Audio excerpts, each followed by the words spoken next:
When I found out I was pregnant, visions of a happy future filled my mind. A loving husband and adorable kids. I thought we would build a wonderful family and live happily ever after. Little did I know, a harsh reality awaited me. This is the story of my battle with my controlling husband.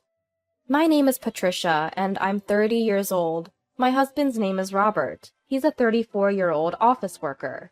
We've been married for almost 2 years. Robert has a bit of a controlling streak, probably because he's older. He sets all the house rules. When we got married, he said he wanted me to be a homemaker, and I agreed. Our spending money has decreased since we got married, but I'm thankful he's providing for me. I've always been indecisive, so Robert's efficiency seemed perfect for me. I thought a little bit of control was a good thing. Then one day, I felt unusually sick. Feeling feverish and sluggish, I was in no shape to do housework. So I turned to Robert and said, "Sorry, I'm not feeling well today." He groggily sat up and asked, "Is it a cold?" "I don't think so, but I'm too weak to get up. Can you grab something quick for breakfast?" "All right, get some rest today. I have to go to work, but call your mom or dad if you need anything." So, no call to him then. A bit lonely, but he's swamped at work. His advice to call my parents was probably his way of caring. My in-laws live nearby and have always been supportive. It's not like I couldn't move, I just felt awful. So I decided to take the day off, but my symptoms didn't go away. Normally a day in bed would fix me up, but I wasn't getting better. Even Robert started to worry. "Patricia, maybe you should go to the doctor." "Right, I'll go tomorrow." The next day I visited a local hospital. The test results came back. "You're pregnant." "What?" I was stunned by the news. Pregnant? Me? I'm going to be a mom? Overwhelmed by joy and anxiety, I was at a loss for words. I decided to go home and wait for Robert to return. Hours later, I told him the news. "Guess what, Robert? I'm pregnant." "You're what?" Caught off guard, he looked stunned. "But you've been feeling sick, right? You sure it's not some kind of illness?" "No, the doctor said my symptoms were morning sickness." "Morning sickness?" As I explained, Robert furrowed his brows. Then he said something totally insensitive. "So, you're saying this isn't an illness? You were just being spoiled?" "Spoiled? That's not how I see it." "But morning sickness isn't an illness. You've been neglecting housework and lying in bed for a week. Isn't that spoiled behavior?" "Look, I may not be technically sick, but I feel awful. I'm feverish and just drained." "You could say anything. Besides, every woman who becomes a mom goes through morning sickness. Stop making a big deal." "Are you serious?" The words her husband returned were completely unexpected. She had thought he would be thrilled about her pregnancy. "Anyway, from tomorrow, take care of the house, as usual." "But I've been nauseous since last night." "I don't care! It's just morning sickness. Stop using it as an excuse." No matter what I said, my husband wasn't listening and instead berated me. Morning sickness isn't a disease, I knew. But carrying a new life is a burden not to be taken lightly. Most men might not understand the difficulty of pregnancy, but the harsh words from my husband were almost unbearable.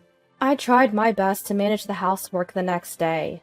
But my body was sluggish, and nausea hit me even when I was doing nothing. Cooking meals was the hardest part. The smell of rice cooking was unbearable.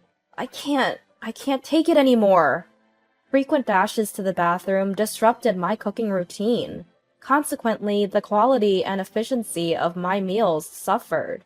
No matter how much I tried to explain, my husband wouldn't listen. On the contrary, when I was coughing in the toilet, he shouted from behind, "If I'm late for work because you're dragging, you better take responsibility." "I'm sorry, but the smell of food is making me nauseous." "I don't care! I'm not listening to your excuses." "Excuses? I didn't mean to—" "What if your slowness makes me late for work? Can you take responsibility for that?" My husband just keeps yelling, completely disregarding how I feel. Physically and emotionally, I'm feeling cornered. Somehow, I managed to finish preparing breakfast. fighting off nausea. Despite this, my husband doesn't touch his breakfast. Great! Now there's no time for breakfast because you were so slow! Get it together! With that, he slams the door behind him. Why is this happening? I haven't done anything wrong. Why do I have to be treated so horribly when I'm just trying to nurture our child inside me? Frustration and emptiness mix, and I can't stop the tears. This goes on for about 2 weeks. One day, after confirming my husband has left for work, I lie down. Today, my nausea is worse than ever. I need to eat something for the sake of our baby, but even drinking water makes me throw up. I must have dozed off because when I wake up, it's already noon. I need to eat and take care of the house. Just then, my phone rings. It's my husband. With a sinking feeling, I hesitantly answer. Hello? You took too long to answer! You weren't sleeping, were you?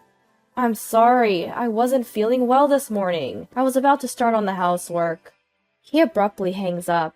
Then a text from him arrives. Almost yelled at work, so I hung up. Patricia, are you mocking me? I feel a bottomless fear reading his furious words. My hands tremble as I hold the phone. Please don't be mad. I'll do better. I'm done with you. The text stopped. What should I do? I need to reply, but apologizing will only make him angrier. So what can I do? Before I can decide, another text from him arrives. The moment I read it, I drop my phone in shock. If you can't even handle housework, abort the child. Abort our child? Everything goes dark. My emotions are a mess. My breathing is erratic, my heart pounding. We were blessed with 2 children. I thought we'd be happy as a family. But my husband doesn't even try to understand my condition. He even denies me and our unborn child. I can't let this go. I can't stay silent after being told something like this. I pick up my phone from the floor and text him. Understood. I pack my bags, explain the situation to my parents, and ask them to pick me up. After I leave, multiple texts from my husband arrive. Where are you? If you can go out, you must have been faking it. Come back now, or I'll divorce you. Does this man know anything other than attacking or threatening? By this point, my love for my husband had completely cooled off. When he even called my parents' house, I told him, I have no intention of coming back, and blocked his number. Patricia, are you sure about this? You'll be giving birth alone, you know. My mom asks, concerned for her daughter. But my mind is already made up. It's okay. I'll protect this child. My mom gives me a complicated look, but says, we'll support you in any way we can. A few days later, having cut off all communication, my husband shows up at my parents' house, bringing his own parents, father-in-law and mother-in-law. Patricia, what are you thinking? Stop lazing around at your parents and come home now. As soon as he sees me, my husband starts yelling. Even father-in-law and mother-in-law join in, blaming me. How could you abandon your duties as a wife and dump everything on our son? Are you even a homemaker? We never thought Patricia would be like this. Were you just pretending all this time? We don't need a lazy wife in this family. Abandon my duties? Dump everything on him? This is ridiculous. I've done no such thing. I take a deep breath and give them a piece of my mind. Enough is enough! When did I ever dump anything on Robert? Abandon my duties? I've been doing everything I can while dealing with morning sickness. Why do I have to hear this? Shut up! How dare you talk back to the head of the household? That's what I've always hated about you. I snap back at my husband. Once I start, I can't stop. When I'm suffering from morning sickness, you tell me to hurry up and make breakfast. Stop slacking off on housework. I'm not your servant. Do you even know how hard morning sickness is? Learn about a pregnant woman's body, you incompetent fool! What kind of language is that to your husband?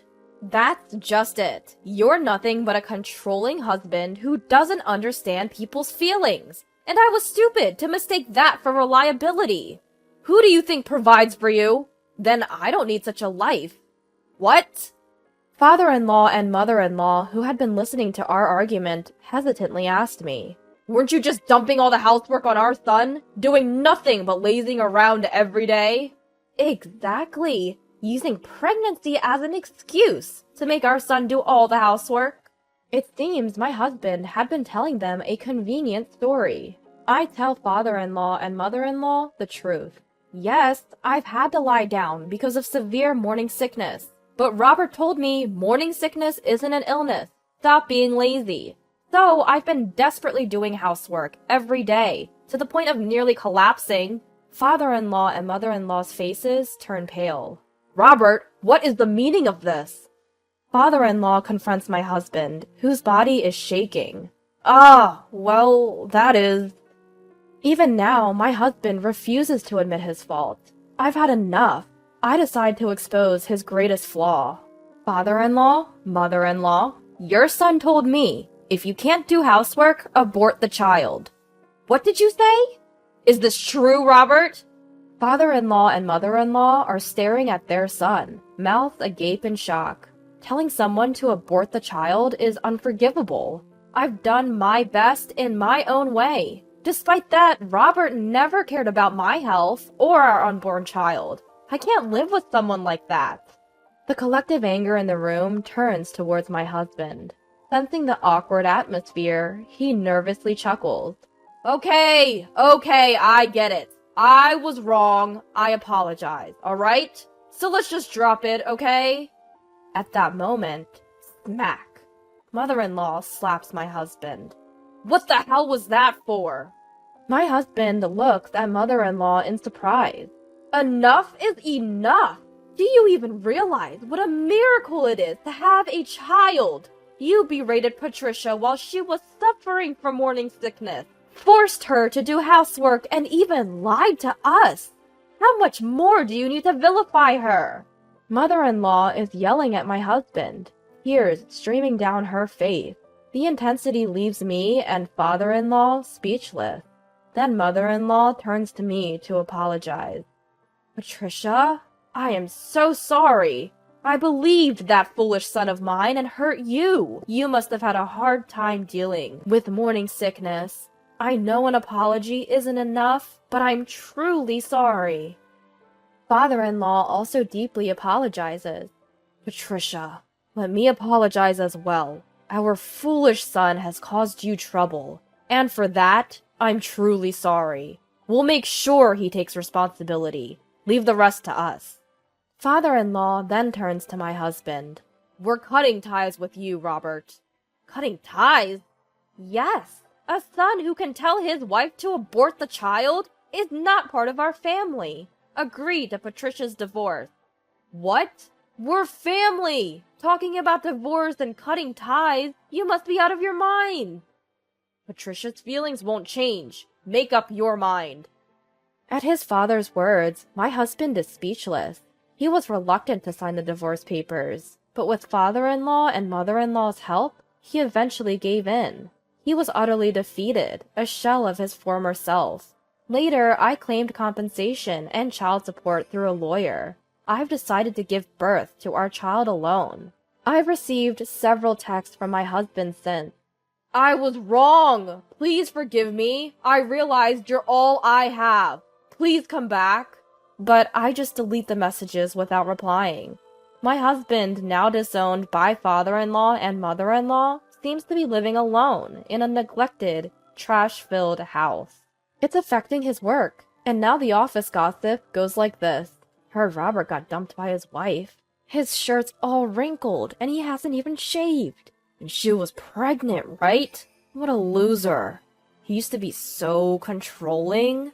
My husband is becoming the office joke, losing his standing day by day. I wonder how long his high pride will allow him to endure this environment. Well, it's none of my business anymore. From now on, I want to focus on my unborn child. Even without a father, I intend to shower this child with all the love I have, so they can feel truly happy.